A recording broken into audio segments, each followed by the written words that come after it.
Happy Thursday, ladies and gents. You guys know that every Thursday for the past 3 weeks now, we have been having the discussion around mental health. And it's something that I'm sure you've been seeing a lot more on your timeline. There's programs and institutions and people having more and more of these discussions. And it's about time and good, right? Because we want to learn and educate ourselves. And in studio today, we have a phenomenal lady, Wambui Kariuki. You may know her as Mama Tito, right? And she's here to share her story of postpartum depression, which she went through not once, not twice, but 3 times. And she's been so gracious enough to invite us over into her world and her journey. And I hope that we can all learn and take something away from this and just better educate ourselves on something that's affecting many, many women. Because the truth of the matter is, a lot of times you're expected to, you have your baby and you're expected to be filled with joy and excitement and just hearts and love hearts and all roses and fun stuff. But sometimes you can be met with sadness and anxiety and a sense of depression, and it's hard to try and find your way out of it or even to know what in the world is going on. And so that's what we're talking about today. We're hearing it firsthand from someone who lived through this and has been very open about it too on her blog.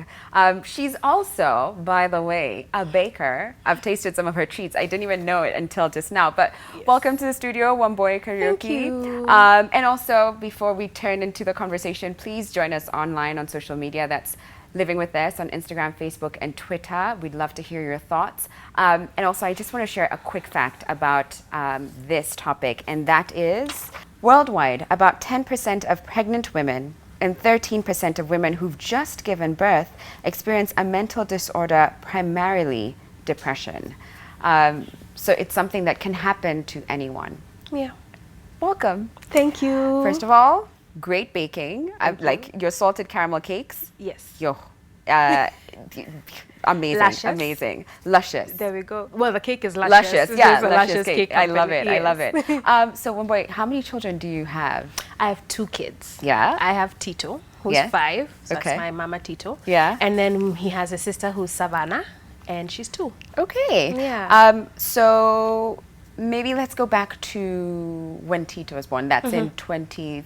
13. Yeah. Yeah. Not born. Well, he was born in 2014. He was born in 2013. 2013. So got pregnant 20 late 2012. Okay. Yeah. Okay. Yeah. So how was your pregnancy like? My pregnancy was really good. Yeah. Oh. No throwing up. No. morning I didn't sickness? feel pregnant.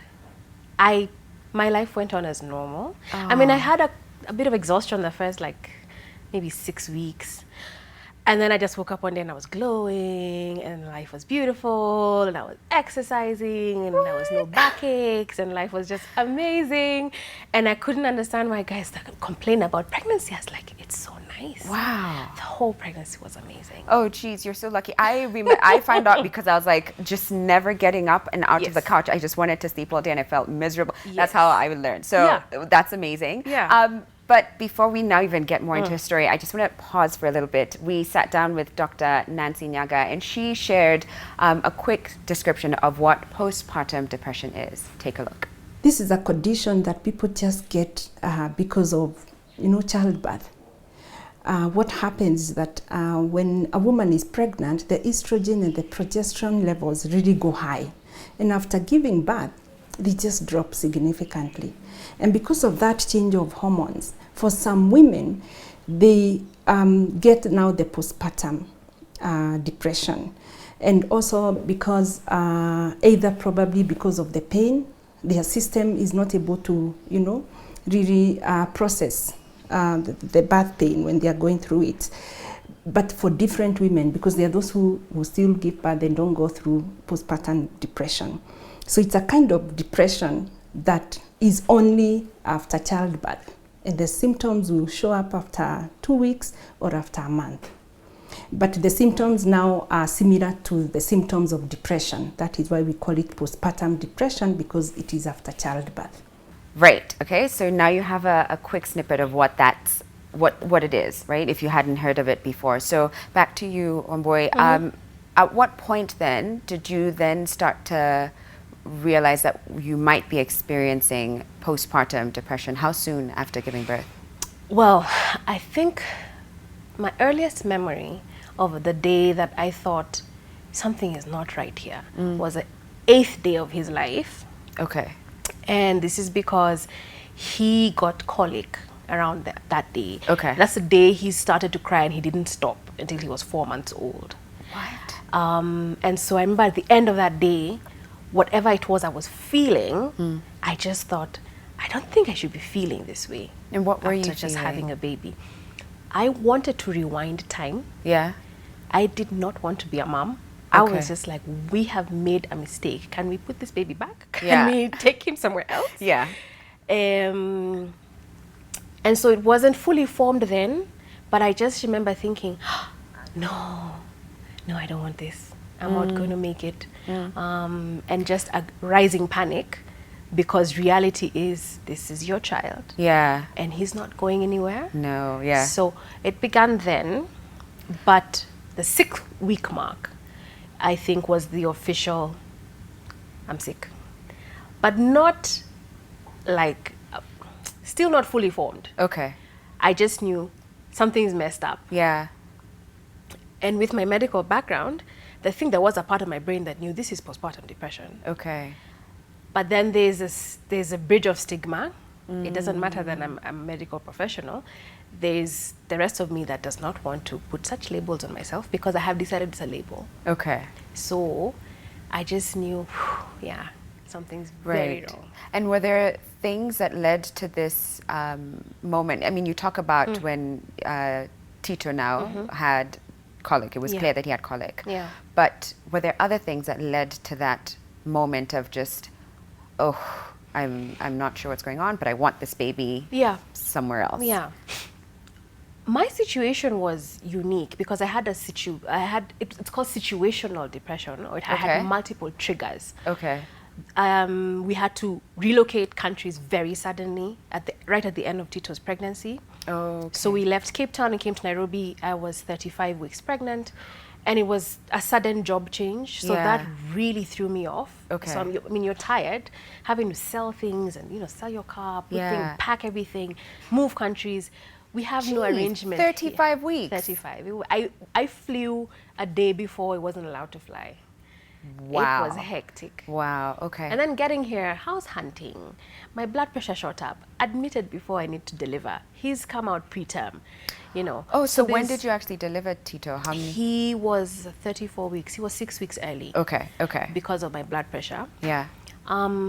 So these things just kept building, So I had to move. I didn't want to move. Yeah. Love my house, love my life. Now I'm in an apartment we just had to rent because I've been admitted with blood pressure, and we just take the first house we can find. Don't like the house. Oh, it has no furniture. All we have is a bed and a cot. Oh, wow. Oh, so now friends and family are donating fridges and curtains. And because who has time to look for those things? Yeah. We've just had a baby. Yeah. So that's what built. And then, now this child cries without stopping, day and night. Oh, my goodness. Yeah. And he breastfeeds every hour on the hour, all through the night. Yeah. I'm not sleeping. So my body became incapable of coping with all of these things. Okay. So mine was situational, but it can happen to somebody that has everything in place, amazing support structure. You have a husband or a partner, you have your moms available, you live in a nice house, you've got 2-3 house helps. You can still get it. Okay. Yeah. And did your family and friends see it coming? No, the first round of postpartum depression, only my husband knew. And is it because you shared, or did he see? Oh, he saw. He had a front row seat. Okay. And he saw. He knew something was wrong. Yeah. And then he eventually was like, my girl, you're sick. And I fought it and fought it and fought it. And it was tough. Yeah. It was tough because I was sick the whole year. And I became really adept at, we're going to visit Shushu and Guka. Okay. The mask comes on. And I'm fine all day. The mask. I'm with friends. I'm with my folks. I'm with my sister and my brother. We're out and I'm fine. Until we get into the car. And I am physically, mentally, emotionally drained. already, like any normal mom of a newborn, you've been zombied out all day. Yeah. But I'm also just in this upheaval hormonally. Yeah. So you're like silently screaming, but you're giving all these responses that you believe are correct. Right. How is motherhood? It's amazing. Great. I love it. Wow. We should have a whole show on just the things they don't tell you Yeah. about motherhood. But Exactly. We asked, once again, Dr. Nancy to share what exactly it's like, what exactly the lady goes through when she's going through postpartum depression and what it could look like for her. Take a look. Now, what happens is that you notice that the woman probably does not even want to suckle the baby, does not want to touch the baby or clean them, does not even want to clean themselves, does not want to see their husband if they are married. And how the society responds to that, they didn't want the child, or they don't want to be in this marriage, which is a bit ignorant. Okay, so that was Dr. Nancy sharing a little bit of perspective or insight into what it's like for the lady. And now maybe you could take me through what would that moment feel like, or what would your day feel like when it was just you and Tito and your husband knew, but how would you relate to him? How would you go through your day? Yeah, what was that like? So my depression came with a lot of rage and anger, Okay. which is one of the main symptoms. And it is rage at nothing and rage at everything. So I remember opening my eyes in the morning, just really angry, because I've heard Tito crying, and I'm just like, do you have to cry? I mean, I don't know, I'm like expecting a 3-month-old to walk in and say, I'm awake, mommy. Yeah. May I Hi, have Mom. some milk? Can I have, yeah. If you're ready, when you're ready.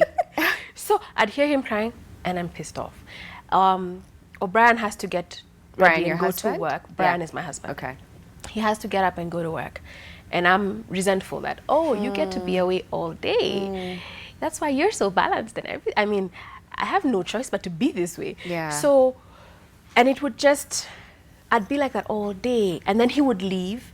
And I'd be like, no, I didn't want you to go. I want you to stay. Now I feel abandoned. And then I'm with Tito, and he's just looking at me, and I'm like, I'm unable to take care of you. Yeah. And people would come to visit, and I would oscillate between this mom who's numb and looking at a child crying, and I want to pick him up. But people have come into the house, and I'm like, I don't know where your hands have been. I don't know what you have on you. Don't touch him. Don't hold him. Yeah. So I would be all over the place. You know, shows would come, you know, and everybody's just holding the baby, and I would be panicking. Yeah. I don't want anyone holding him. I don't want anybody here. And I remember a few instances where, you know, like just general relatives would have this puzzle look for what is going on here. Yeah. Because I'd take him and disappear. I'd be like, we're gone. I'd just go sit with Yeah. him in the room. So at this point, did anyone else know besides your husband? Had you been open about what No. you're feeling? Well, my husband's best friend Okay. kind of also knew what was going on. Yeah. But I just did not want anybody knowing. Yeah. Because it was a pride thing as well. Okay. I'm just like, I'm Wambui, I deal with things. Stuff comes, I'm fine. So, Yeah. Yeah. And did it strain your relationship with your husband, or how was his reaction throughout this whole period? he was pretty incredible. He was patient. He was long suffering, because he never once, you know, like dropped stuff and just said, I'm done. I'm out. Yeah. Never. Oh, bless. Yeah. Even though, I mean, that's what he was feeling on the inside. So he struggled massively. But he just kind of had this look for, I'm here. And did he know it was postpartum depression, or did he just think it's a phase? He or- did. He We knew. did get to a point where I went online and, you know, I look at the symptoms like, yep. So I'm like, Yeah. okay, so I've diagnosed myself and I will not be seeking therapy because therapy is for loonies and I'm not doing it. And that's what happened. no. I was so So how long were stubborn. you in this denial phase? I wouldn't call it denial. I accepted the disease, Okay. Okay. but I thought I will deal with it myself. okay. And You that's, can I self-treat. did that for 9-10 Yeah. months. Okay. Yeah. Yeah. So Yeah. the first year. Okay. So that's I really, if I could go back, I'd be in Nancy's office, like Nancy being your doctor? Nancy Nyaga was my doctor. Okay, okay. So I'd have been there, like at the 6-week mark, I'd have just sat and told her, I'm here, help me now. Okay. Could have saved myself a year of pain. Oh, Yeah. okay. Okay, well, we have to take a quick break, but when we come back, I get to ask Wambui about her second wave. She describes it as the wave, the second wave, and the third wave, when she had other bouts of postpartum depression. But we'll be back in a moment.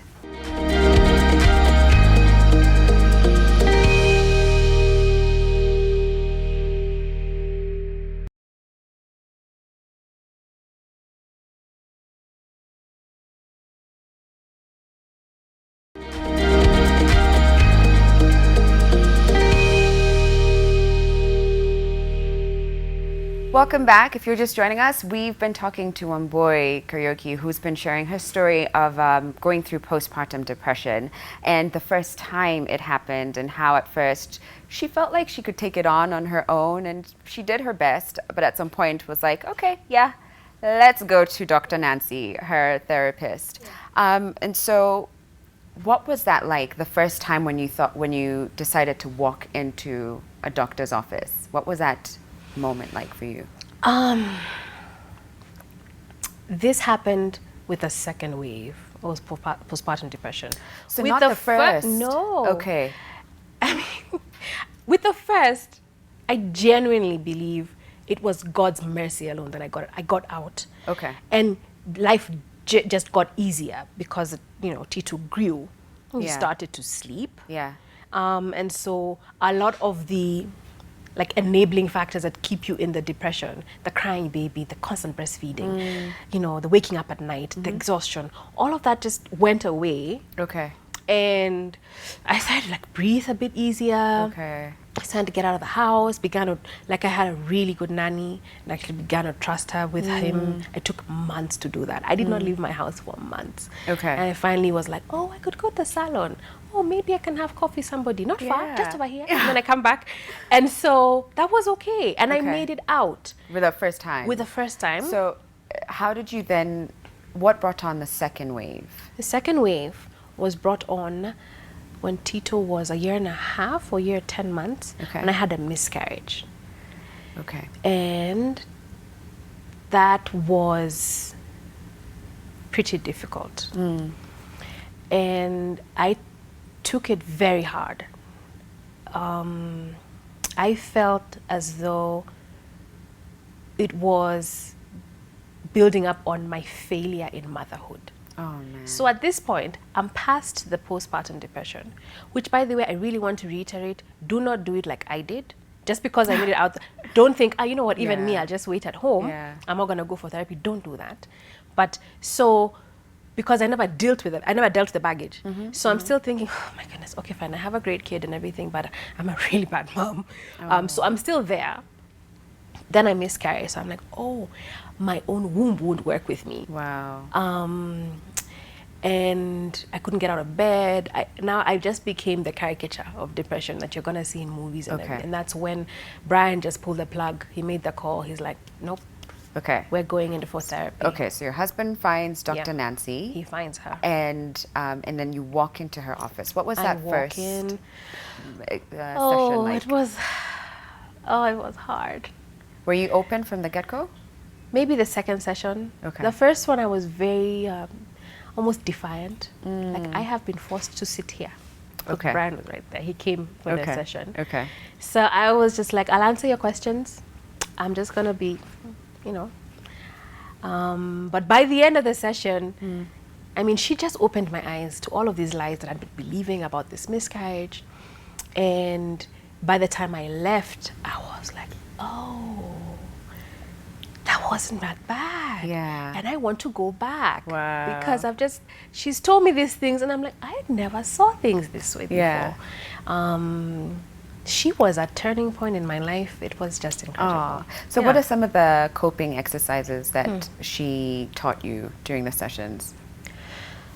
We went through quite a few, because I was with her for a very long time. But the ones that have stayed with me, and I continue to do, there are two of them in particular. Okay. One was called a grounding technique. Okay. Which I would do when I start to spiral in panic and emotions. My thoughts are racing, and you ground yourself with your 5 senses. So stop whatever it is you're doing. Name 5 things you can see. Okay. You can even say it audibly if you have to. So I'll be like, I can see Sharon, I can see the cup, I can see the flowers. 5 things you can hear, 5 things you can smell, 5 things that you can physically touch. And by the time you get to taste, you kind of distracted yourself from whatever it is that had you completely worked up. Yeah. Because it's inane, you're like, what am I doing? Right. But it takes effort. Right. It takes effort to look for 5 things you can go touching. Yeah. So by the time you've gone down the list, you've calmed down. Right. It sounds a little like meditation too. Yeah. Where you're like stilling your mind and having it focus on certain things Yes. around you and identifying those things. Yeah. Wow. Okay. And the second thing? The second, actually I remember the 3 now. Okay. So let me get this, in terms of technique. So I've Yeah. given you the grounding. Yeah. Then there was a breathing technique. Okay. I think it was a 4-7-8 method. Yeah. Taking a breath for 4 seconds, hold for 7, Okay. let it out slowly for 8. Okay. Do like 3 or 4 times. Right. I think that's to change the Like, yeah, like carbon something. I get what it's you're changing, saying. like you're breathing, like there's more oxygen or not enough oxygen. Precisely. Or something, and it's trying to balance it out. Yeah, you're balance it balancing your out. levels. Yeah. And all of these things take away from the mental energy you were putting somewhere else. I mean, it's drawing Yeah. away because now you have to focus on this very simple task. Right. And the last one Yeah. was examining catastrophic thinking. I had a lot of catastrophic thinking. What that means is most of my thoughts about myself and my life were very apocalyptic, end of the world. Okay. Like, Tito he'd do something and, break something, and I'd, get mad and shout at him. And I'd think, I'm a horrible mother and my son is going to grow up to be a damaged human being. Right. Okay.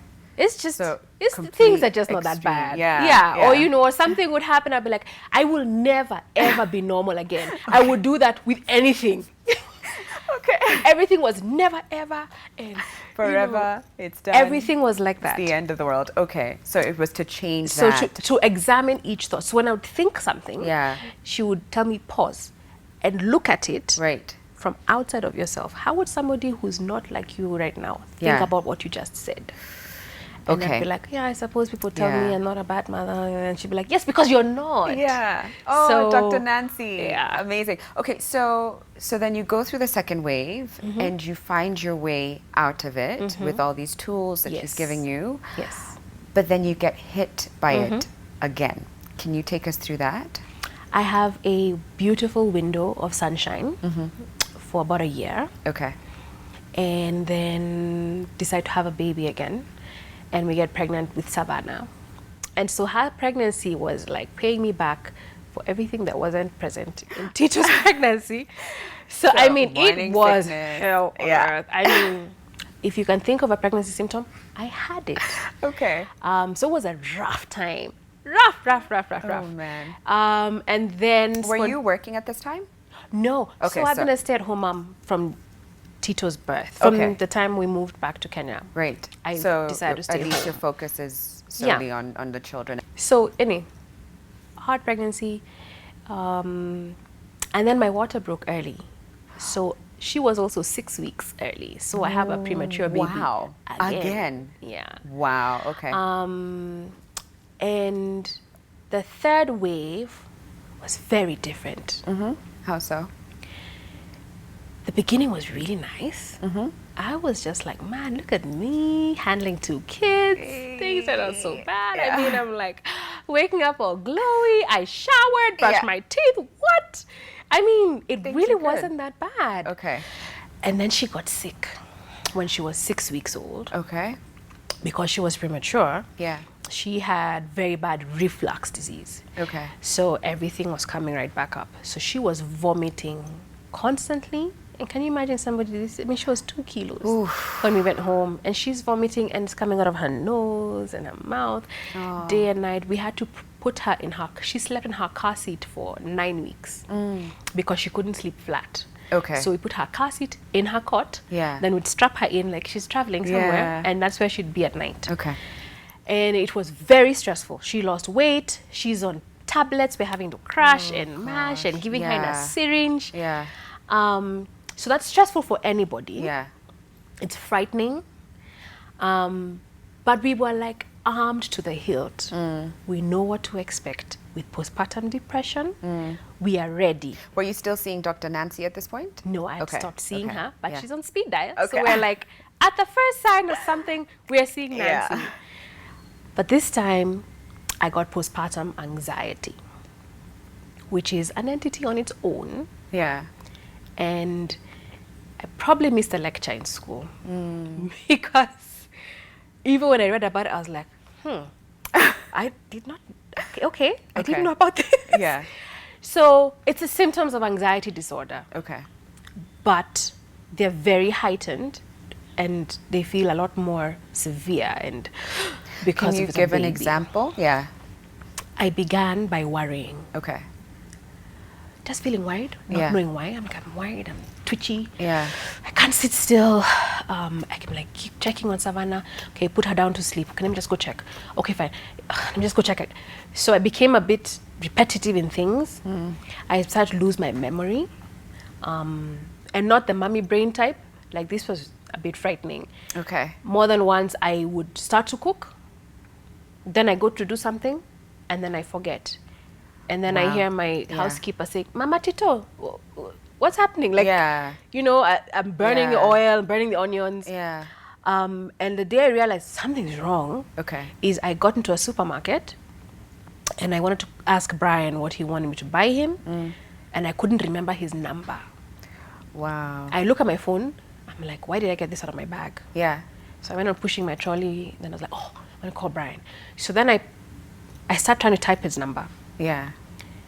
Like, is it a 39 or is it 49? And I just had to panic. I had to shake. I remember I was at Right. Nakumat Ridgeways. Yeah. So I started to lose my memory. And so much so, you know, you even wonder, why am I trying to type his number out? He was on the home screen. Wow. He's just Yeah. there as a shortcut. And Yeah. I couldn't even...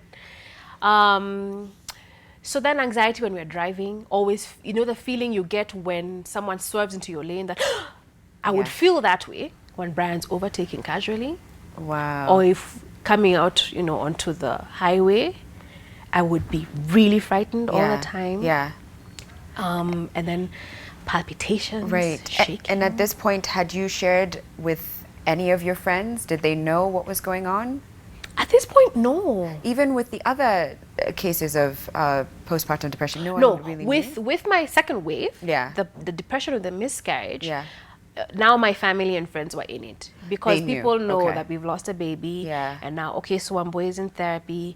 But that was kind of acceptable. I was going you to know, ask yeah, that. Did you feel 'cause more comfortable sharing? It wasn't because- hard, Yeah. you know, because you've lost a baby. Yeah. And everybody was so excited with And I you guess about this baby. societies can wrap their heads around They that can. easier Yes. than postpartum Exactly, depression. because there's a loss there, understanding. Yeah, So that right. wasn't very hard. But even then, I hadn't told my own mom about Tito's depression. I never brought it up. So with the third wave, did you With then the third share? wave, that's when, you know, everything fell. You know, it's like I'd been in a box and all the sides fell down. I was like, oh, everybody can Everyone now can see. everything. Yeah. Because with the third wave, it's actually my husband, Brian, that again said, sweetheart, you are ill. Wow. And this round frightened him more than the others because he didn't know what was going on. He's like, what why do you is she mean? frightened Oh, all with- the time? and the memory loss and too. the memory. Yeah. And then I stopped sleeping. Okay. And I was awake for days. And so I was dropping things and Yeah. walking into doors. Oh, And I wow. was just so tired. At this point, do you then reach out? At which point do you reach out to Dr. Nancy? This is probably when Savannah is 6 months old. Okay. And I've had this anxiety for probably 2 or 3 months.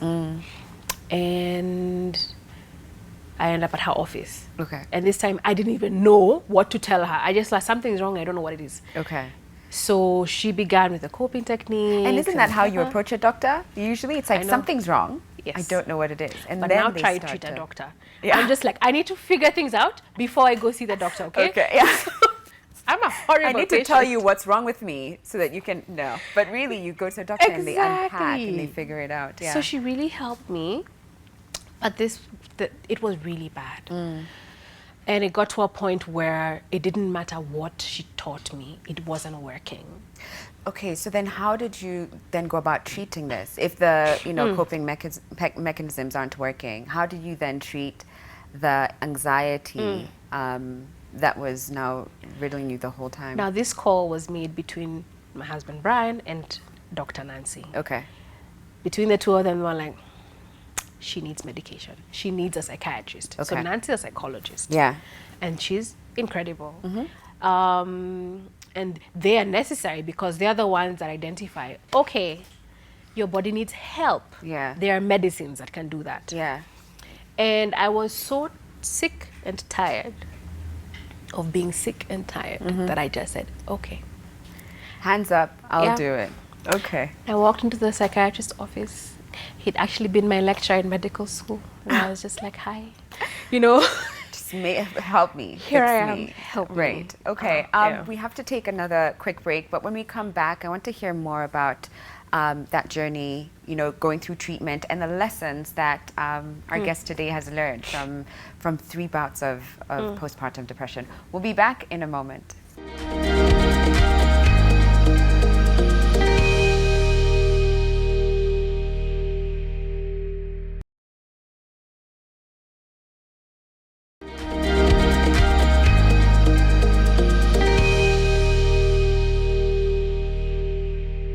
Welcome back. We've been talking to Wambui Kariuki about postpartum depression, which she has been so open about. In fact, she has a blog.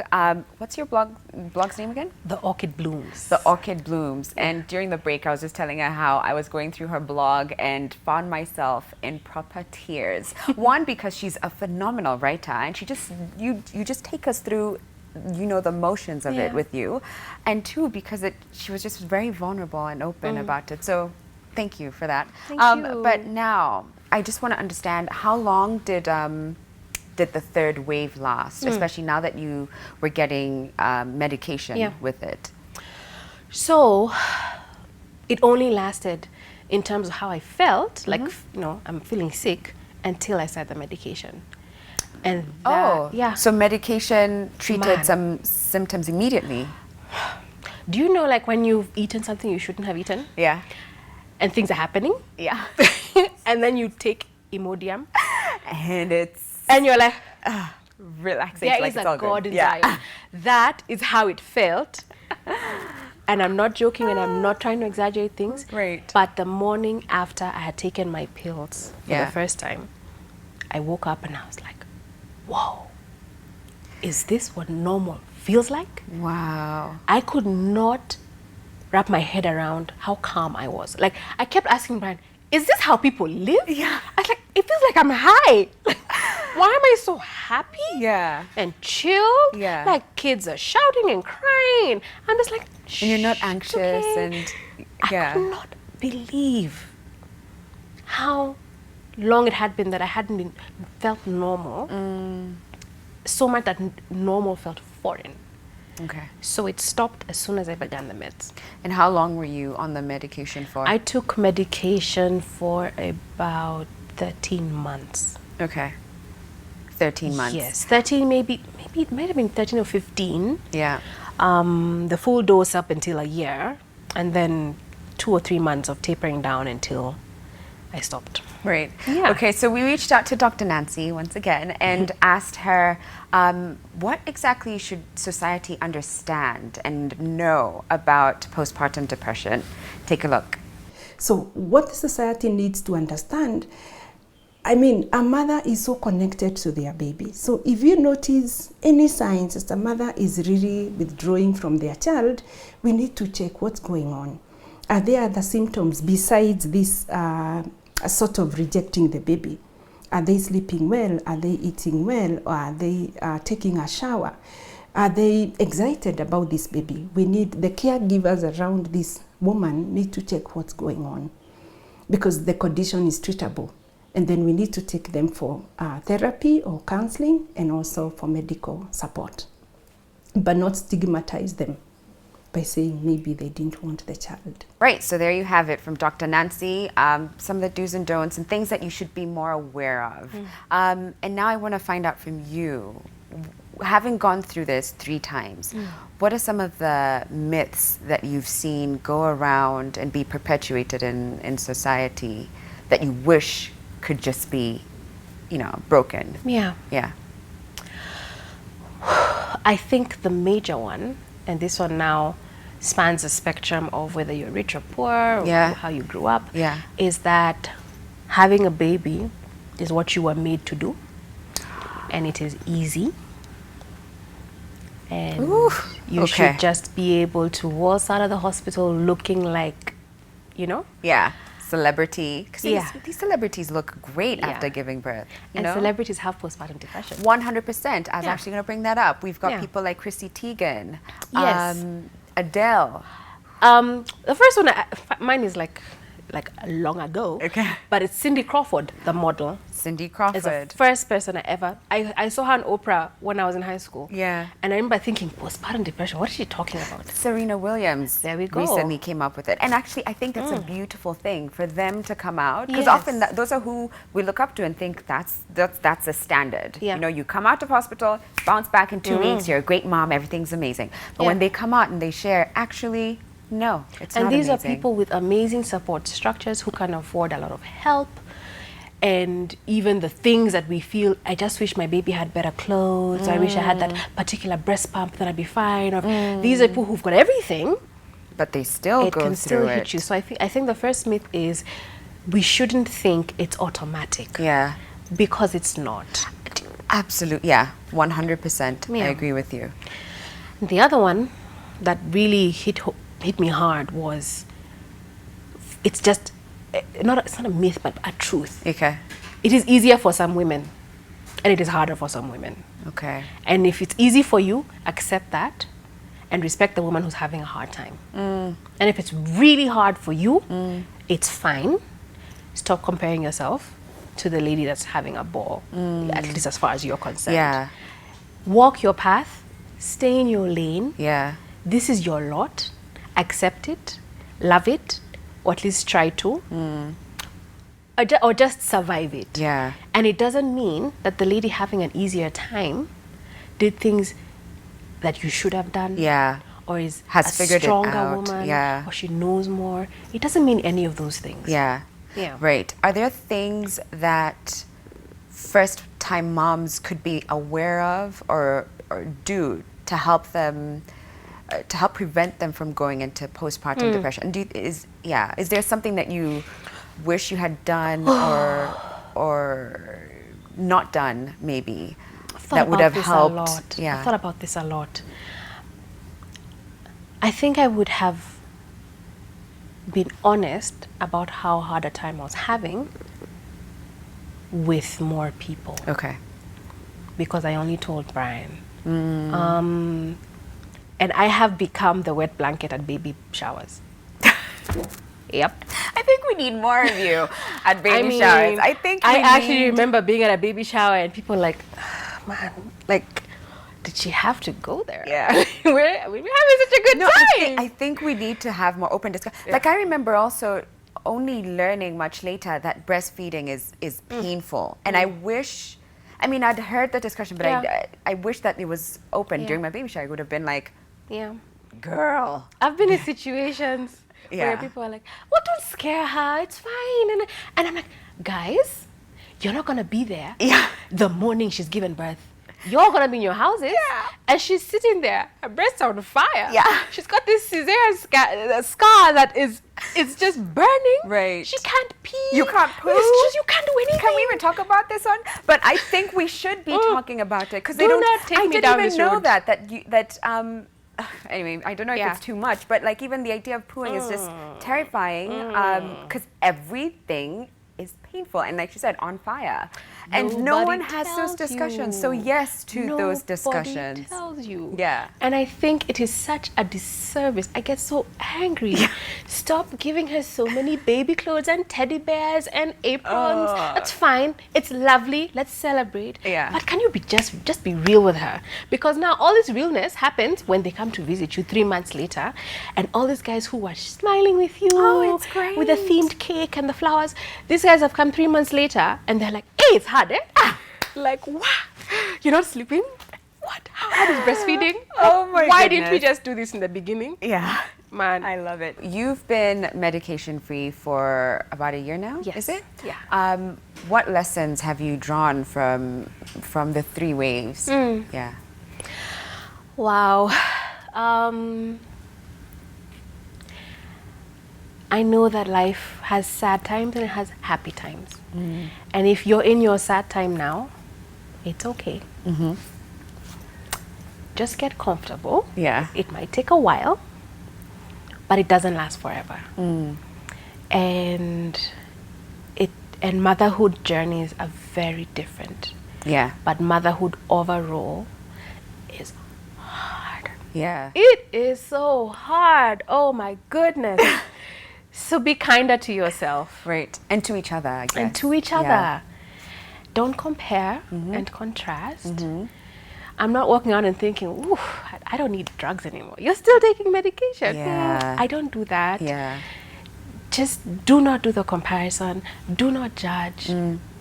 Let people be. Right, I hear you. Yeah. You've been, again, like I said earlier, you've been very open about your journey on your blog and around a topic that's not really understood. And a lot of people would just be like, how can you even have those feelings or thoughts towards your child? So people just don't understand. Why is it important for you to be that open and vulnerable with the world? Because I didn't have anybody, and I don't want to waste the experience.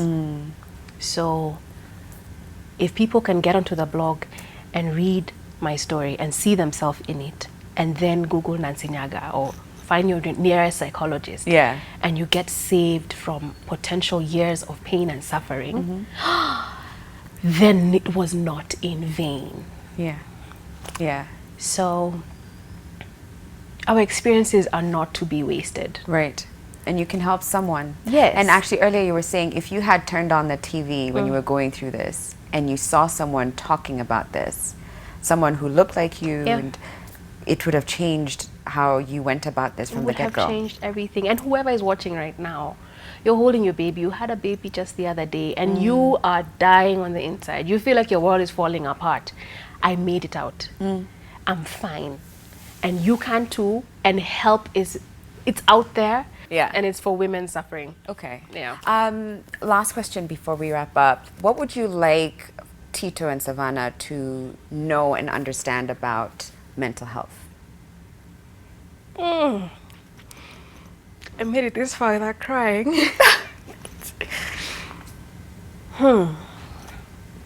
I would like my babies to know that that your mind is a part of your physical body. So if you come and tell me you have a tummy ache, I give you medicine. Or if you have a cut, I clean it and I cover it up. So your mind can break too. And it's okay. Come tell mommy, and we'll go see a doctor. Yeah. There's nothing wrong with you. Right. There is no shame. There is no None. judgment. Yeah. Like you said. Oh, wow, Wambui. Thank you. You have been incredible. Thank you for having me. No, I would love for you guys to please check out your blog. Quick shout out. theorchidblooms.com. theorchidblooms.com. Trust me, you will love her writing.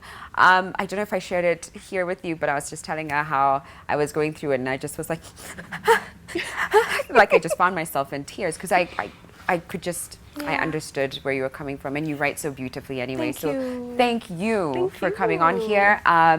And we'd love for you guys to follow her on social media, along with us too. We're living with this on Instagram, Facebook, and Twitter. Quick shout out to your Instagram, maybe? It's Mama Tito. Mama Tito. Yeah. Okay. It's Mama Tito. Mama Tito. There we go. Okay. Thank you again. Thank you guys, you. we'll see you tomorrow for a fun show. Oh, you guys, you don't even know what we have planned for you guys tomorrow. But you'll see soon, right? 8 a.m. tomorrow. Catch you there, right?